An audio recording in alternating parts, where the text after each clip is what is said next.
Capítulo 2. Nós fomos criados juntos. Entre nossas idades, não chegava a haver 1 ano de diferença. Desnecessário dizer que não conhecíamos qualquer tipo de desunião ou de brigas. A harmonia era a alma de nossa amizade, e a diversidade e o contraste existentes em nossas índoles ainda mais nos aproximavam.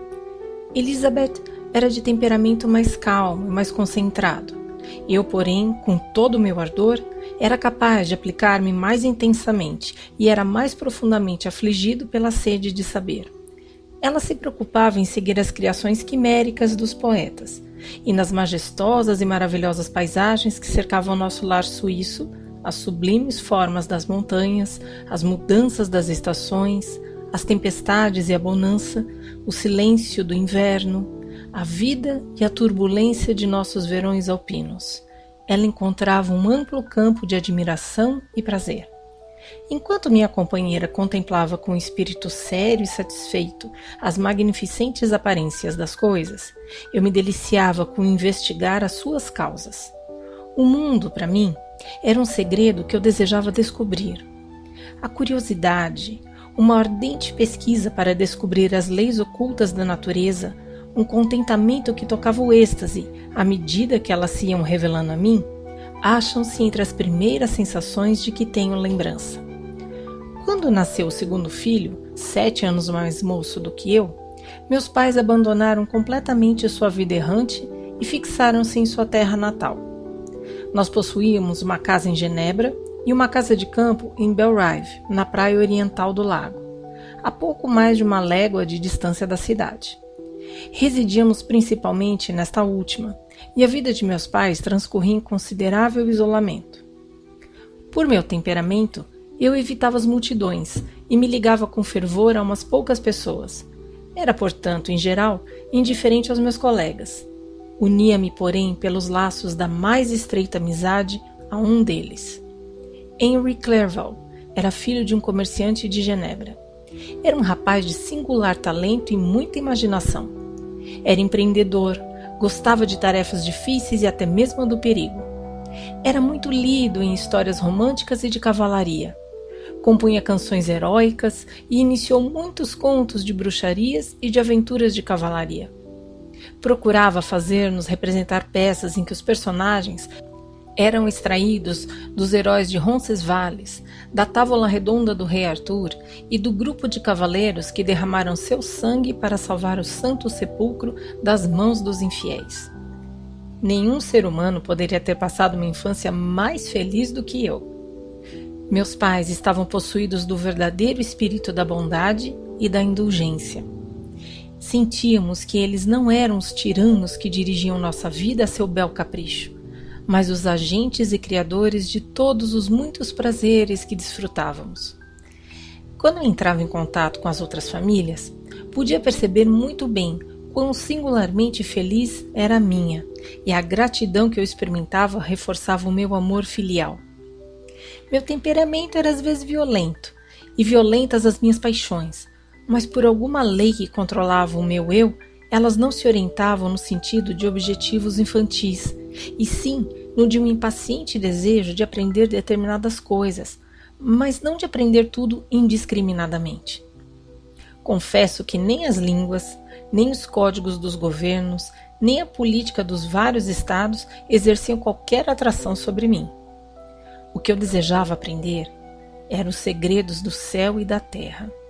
E embora eu me ocupasse da substância das coisas, ou do espírito da natureza e da misteriosa alma do homem, minhas pesquisas se dirigiam também para a metafísica, ou no seu mais alto sentido, para os segredos físicos do mundo.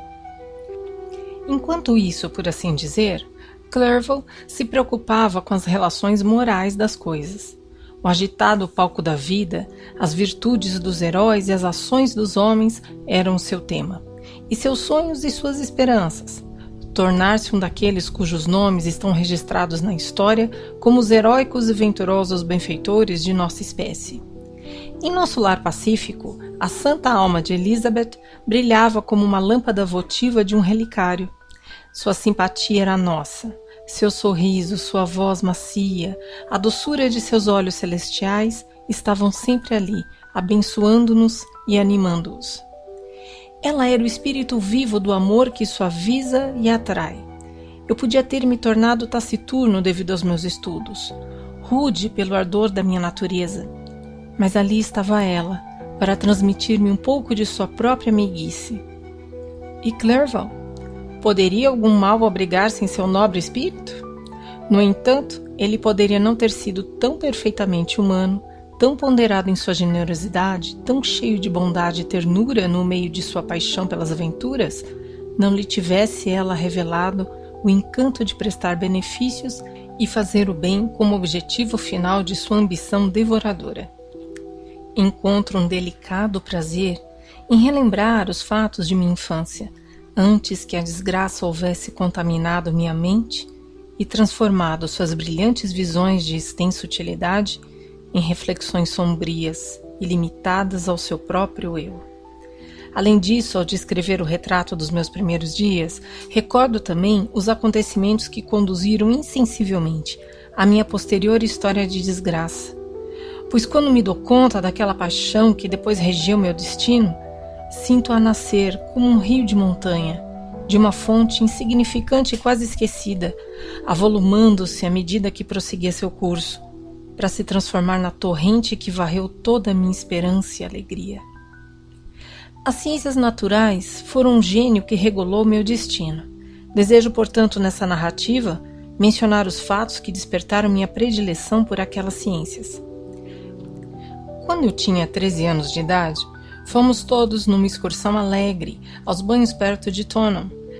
A inclemência do tempo obrigou-nos a passar um dia confinados na hospedaria. Nessa casa, encontrei por acaso um volume das obras de Cornélius Agripa. Abri-o displicentemente.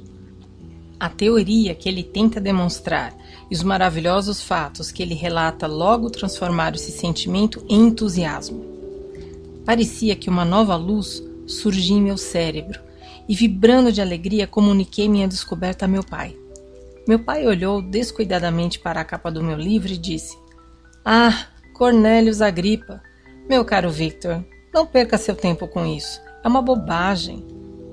Se em vez dessa observação meu pai tivesse se dado ao trabalho de explicar que os princípios de Agripa estavam completamente ultrapassados e que fora introduzido um moderno sistema científico que possuía muito mais força que o antigo, pois esse se baseava em fantasias, ao passo que os mais recentes eram verdadeiros e práticos, eu teria certamente deixado de lado Agripa e me contentaria com minha imaginação, aquecida conforme estava, retornando com mais ardor aos meus estudos anteriores. É mesmo possível que o curso de minhas ideias jamais tivesse recebido o impulso fatal que me levou à ruína. Mas o breve olhar que meu pai lançou ao livro fez-me sentir que ele conhecia o seu conteúdo, e eu continuei a lê-lo com uma maior avidez. Quando voltei para casa, meu primeiro cuidado foi procurar toda a obra daquele autor, e depois as de Paracelso e Albertus Magnus. Li e estudei deliciado as estranhas fantasias desses autores. Elas me pareciam tesouros que somente alguns poucos ao meu lado conheciam. Já me descrevi como sempre imbuído de um fervoroso desejo de penetrar os segredos da natureza.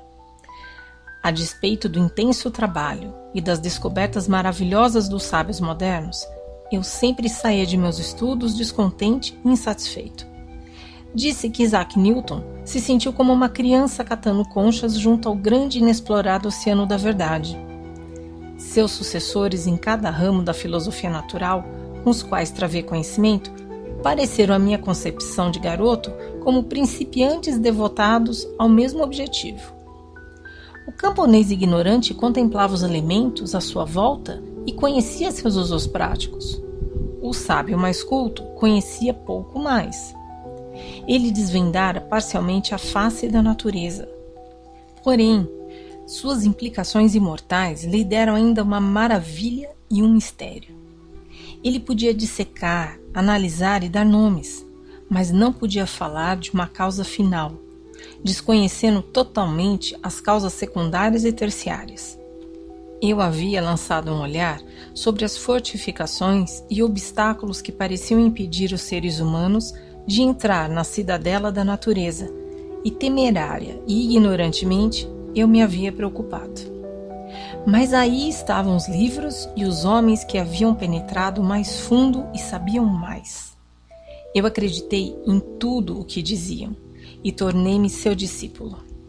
Pode parecer estranho que isso acontecesse no século XVIII, mas embora eu acompanhasse o sistema de educação nas escolas de Genebra, era em alto grau um autodidata quando o assunto dizia respeito aos meus estudos favoritos.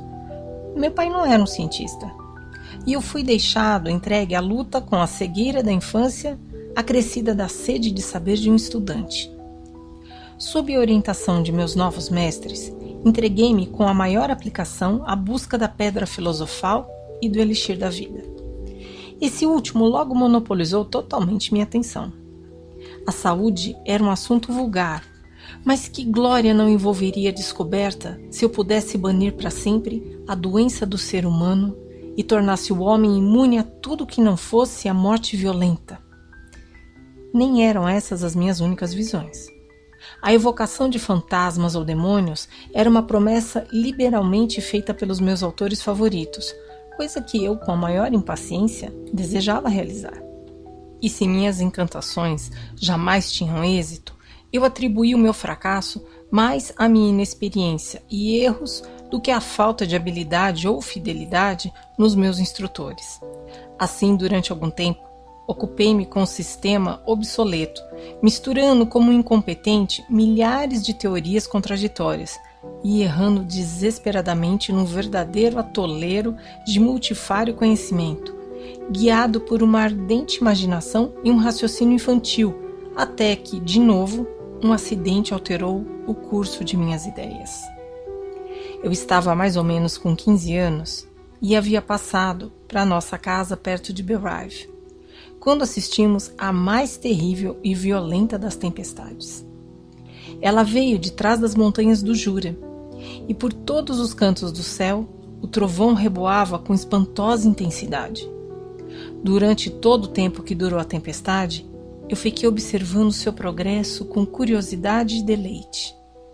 De pé na porta, vi de repente uma língua de fogo sair de um velho carvalho que ficava a cerca de 20 metros de nossa casa.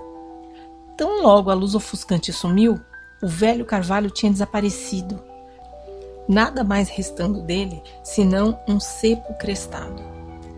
Quando visitamos na manhã seguinte, encontramos a árvore despedaçada de maneira singular. Ela não foi esfacelada pelo choque, mas reduzida a finos cordões de madeira. Jamais vira uma coisa tão completamente destruída. Eu já travara conhecimento com as leis mais evidentes da eletricidade. Nessa ocasião, achava-se conosco um homem, grande pesquisador das ciências naturais, que, excitado por esse acidente, se pôs a explicar uma teoria que elaborara sobre a eletricidade e o galvanismo, ao mesmo tempo nova e espantosa para mim. Tudo o que ele disse reduzia a expressão mais simples Cornélios Agripa, Albertus Magnus e Paracelso, os senhores da minha imaginação. Por alguma fatalidade, a derrubada desses homens acabou com as minhas tendências para continuar meus estudos habituais. Era como se jamais pudéssemos descobrir qualquer coisa. Tudo aquilo que durante tanto tempo havia prendido minha atenção se tornou desprezível. Por um desses caprichos da mente a que somos talvez mais sujeitos nos ingênuos anos da nossa juventude, abandonei minhas preocupações anteriores. Desprezei a história natural e tudo o que dela provinha, como se fosse uma criação abortada, e dediquei o maior desprezo a uma suposta ciência que jamais podia transpor o limiar do verdadeiro conhecimento. Com essa disposição de espírito, entreguei-me às matemáticas e todos os seus ramos de estudo como pertencentes a uma ciência que se apoiava em alicerces firmes e, portanto, digna de minha consideração. Assim são estranhamente construídos os nossos espíritos, e por esses laços tão frágeis somos ligados à prosperidade ou à ruína. quando olho para trás, é como se essa quase milagrosa mudança de tendências e de vontade fosse a imediata sugestão do anjo da guarda de minha vida, o último esforço feito pelo espírito de conservação para afastar a tempestade que pendia das estrelas e estava pronta para me envolver. Sua vitória foi anunciada por uma incomum tranquilidade e alegria de espírito que se seguiram ao abandono dos meus antigos e ultimamente atormentadores estudos. Foi assim que eu aprendi a associar o mal à sua continuação e a felicidade à sua interrupção. Foi um grande esforço do espírito do bem, porém inútil. O destino era muito poderoso e suas leis imutáveis haviam decretado minha destruição completa e terrível.